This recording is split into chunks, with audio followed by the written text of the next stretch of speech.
Gonna jump off and we're gonna give Ian the floor. I'm so excited for this. Right on. Thank you, Jen. Thanks for the Thank great you. intro. Let me get us set up sharing my screen. I'm going to do what I normally do on my streams where I'm going to share notes with you guys, but these notes are going to be a little more focused and cute and quality. But I want to make sure I'm set up in a way that I can share in the best way Zoom allows us to, which is if I put my screen like this and put it like that, and voila. Okay. Oh, where I was reviewing my notes and we're jumping ahead. We're not talking about them yet. We're not talking about them yet. Slow down here. Slow down here. Rewind, rewind, rewind, rewind. Okay. So, discernment. Welcome everybody. Thanks for hosting this, Jen. Thanks to everybody who's tuning in. This was the topic that I wanted to cover and talk about in the first place. Even before I knew that I was going to be the first one on our schedule. And then when I found out that I was going to be the first one on our schedule, this just made even more sense. Because we're going to be covering all kinds of big ideas all throughout the seminar. And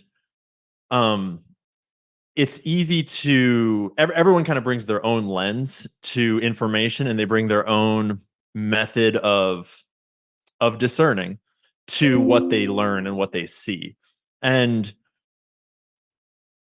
it's a skill, it's an art form to understand how to take in information without being taken in by information, how to sift through information that much of which is given to us with agendas these days.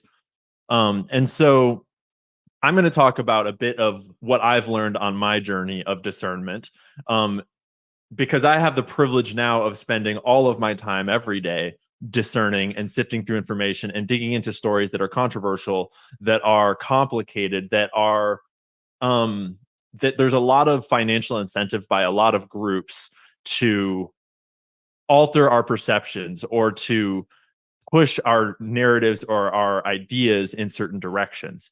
And so I'm going to walk us through my take on how to discern most effectively. And I'm also going to take us on some fun rabbit holes along the way, because a lot of you guys are already going to be on the same page with a lot of this information. And I want you guys to have some fun too. So we're going to overlay some process of discernment along the path of sort of stepping back and taking the big view at what it means to discern accurately and with wisdom, and kind of walk through my basic steps of how I go about it. And obviously I'm not right about any of this. This is just my process. And you'll see that I've tried to tailor this in a way that I'm not speaking to you needing to have the same lens that I have, because we all come to the world with a different set of perceptions, a different set of beliefs, and we wind up at a different place once we take in information and once we make our decisions about how to see the world. So that being said, the structure of this talk is we are going to break it down into a few bigger parts, talking about the nature of truth and how we build our own lens with which to discern truth. Talking about some of the main players on this battlefield is kind of an overly conflict-based metaphor for the information space, but it's apt, because a lot of the players that are trying to influence what we think about the world are military or intelligence based organizations. And so, like it or not, even if we're trying to come at the world from a place of purity and light, it's pretty easy to forget that there's a lot of darkness and conflict that's being pushed into our information spaces. So we're going to meet some of the main players there and kind of summarize the types of influences that we all should be aware of filtering out of our reality as we try to perceive what's really going on. Then we'll talk about kind of my template of how I do the process of truth seeking, as well as go through some of the resources that I found along the way and kind of cue some of the more like actual steps that you might go through, processes that you might overlay on your journey. And then if we have time at the end, we'll either do a fun document deep dive as an example, or we will do some question and answer. We'll see what happens.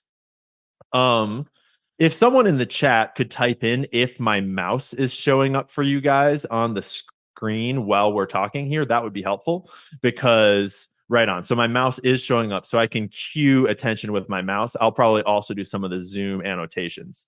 But a brief example of what I mean by this before we go a little deeper is if you wanted to know the answer to a complex question like who controls the global financial system, that is a space where we inherently know that there's going to be huge amounts of money involved in incentivizing different information about what's really going on. Because obviously, when you're talking about billions and billions of dollars and understanding how that works and how to make it and who has it and what's being done with it, everyone is incentivized to the tune of all of those billions of dollars to control that information space. And so that's just the most really obvious one, where everyone has an incentive to shift narratives, to obscure information, to outright lie, to just alter what we believe.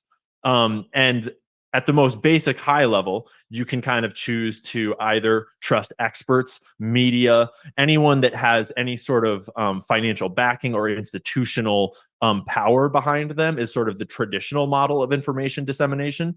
And in the past, I mean, that space has always been controlled to varying degrees, but it's been controlled more and more and more and more and more over the years as the finances have grown in our world, as the interests have grown, the economy has grown, the understanding of how important it is to control that narrative has grown. And so I think today, probably most of us coming to this talk are already on the page that